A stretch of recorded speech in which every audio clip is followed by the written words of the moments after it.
मुख्तावर, archery, right? आप पहले तो मुझे बताइए कि आर्चरी आपने जल्दी तय कर लिया, आपको बचपन से शौक था, फिर उसको आपकी एक फिजिकल कंडीशन भी है, आप आंखों से क्या मुकम्मल तौर पे नहीं देख सकती या सर्टन तरीके से देख सकती?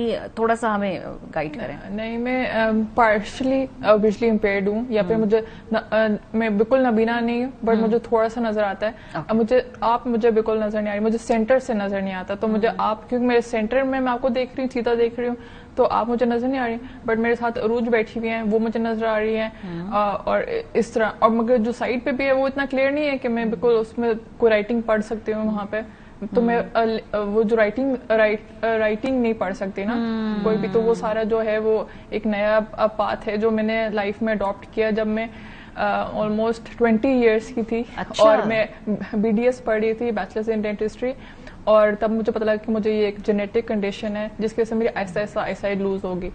तो तब मैंने उस वक्त मैंने फोकस किया कि मैं BDS की तरह खत्म कर लूँ, वो मैंने खत्म कर लिया, अल्लाह का शुक्र है। But after that it was amazing challenge for me कि अच्छा अब मैंने क्या करना है, क्योंकि I can not do clinical. Clinical तो मैं बिल्कुल नहीं कर सकती, प्रिसीजन चाहिए ना उसके लिए, बहुत प्रिसीजन चाहिए उसके लिए बहुत ज्यादा, और प्लस स्ट्रेस से ना ये कंडीशन जल्दी डिटेरिएट होती है। अच्छा। तो उस वक्त एकदम से मेरी डिटेरिएट भी होती है। आपने इसको चैलेंज लिया कि भाई ठीक है, दुनिया डॉक्टर्स जो कहते हैं, दुनिया जो मर्जी कहती है, मैंने आर्चरी कर। सो पहला तीर कब चलाया और कैसे चलाया? मतलब I really want to know कि how did you figure out कि ये मैं ये करूंगी।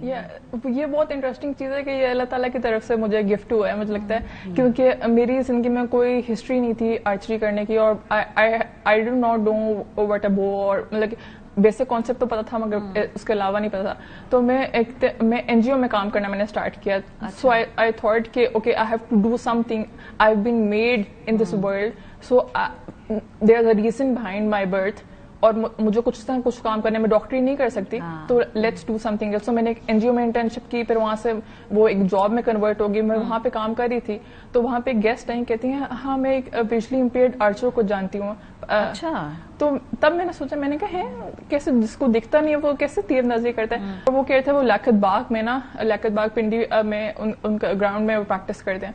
तो आई वेंट देयर, वहां से मैंने उनसे सीखा, फिर मैंने यहाँ पे अपने क्लब्स इस्लामाबाद के ज्वाइन किए, और उस तरह उसको मैंने कंटिन्यू किया। बट वो एक इनिशियल जर्नी थी। It's a fascinating story. Mukhtawar, अब आप किसी से मिली, वो एक आर्चरी करती थी, वो भी देख नहीं पाती थी, आपने कहा चलें भी ये इसको I should give it a shot. फिर इससे आगे की जर्नी क्या थी? कई जगह प्रैक्टिसेस की, और उसको फिर जब आपने स्पोर्ट्स के एक खास एक्सपर्टीज लेवल होती है, तो वहां तक कैसे पहुंची यहाँ पर?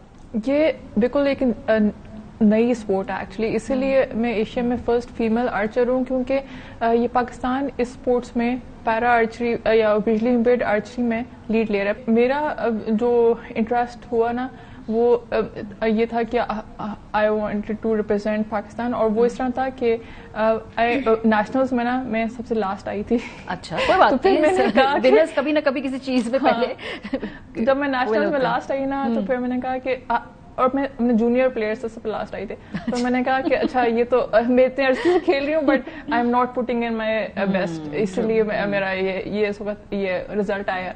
तो फिर मैंने कहा कि अच्छा now I have to really work hard, और फिर उसके बाद फिर मैंने इंटरनेशनल्स के क्वालिफाई किया। बहुत सारे लोग जिनको जो आर्चरी वैसे देखते हैं, लेकिन उसमें बहुत ज्यादा उनको मालूम नहीं है, जब आप आर्चरी करते हैं खास तौर पे, तो उसमें आप टारगेट को लॉक कैसे करते हैं, उसको आइडेंटिफाई कैसे करती हैं?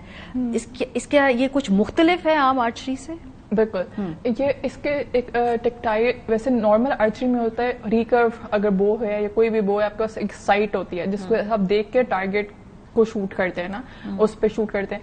तो ये जो विजुअली इम्पेयर्ड आर्चरी होती है, इसके साथ एक टेक्टाइल डिवाइस होती है। टेक्टाइल का मतलब होता है जो फील आप कर सको, आप उसमें क्यों आप मैं देख नहीं सकती, तो मैंने फील करना है, और वो डिवाइस, वो एक फ्रेम सा होता है, एक मेटालिक फ्रेम सा मेरा। अच्छा। और वो मैं बो, अगर मैं लेफ्टी हूँ तो मैं राइट हैंड में बो पकड़ती हूँ, और मैंने अपने बो हैंड को टच करना होता है उसके साथ, और वो डायरेक्शन में बताते हैं कि अच्छा टारगेट इस हाइट पे है, और ये सेंटर ऑफ द टारगेट होगा ना। अच्छा। वो इस तरह मतलब टच में करती हूँ, तो वो इस तरह मुझे एक, अगर वो मुझे सेंटर बता रहे हैं ना, तो सेंटर से अगर मैं थोड़ा सा हाथ इस तरह हिलेगा ना, तो वो वहां पे जाएगा, और अगर इस तरह हिलेगा तो वो वहां पे जाएगा। तो उस सारे में ये होता है कि अपने हैंड पोजिशन मेंटेन रखनी है, अपनी बॉडी की पोजिशन मेंटेन रखनी है, अपनी अपने मैं आईज क्लोज करके खेलती हूँ। अच्छा। तो मेंटली मैं सारी चीज को अलाइन करी होती हूँ कि पाँव से लेके घुटनों से लेके आगे तक वो सेम पोजीशन मेंटेन रहे, ताकि अब मैं हर दफा उस जगह पे शूट कर यानी आपकी बाकी जो सेंसेस है वो बहुत हाईली, जैसे कहते हैं, डेवलप हो जाती हैं इससे गेम एक लेवल ऑफ स्टिलनेस मैं फैसिनेट होकर ऐसे सुन रही हूँ। घर वालों ने ये नहीं कहा बेटा आपको डॉक्टर बनाया है, आप क्या कर रही हैं, मतलब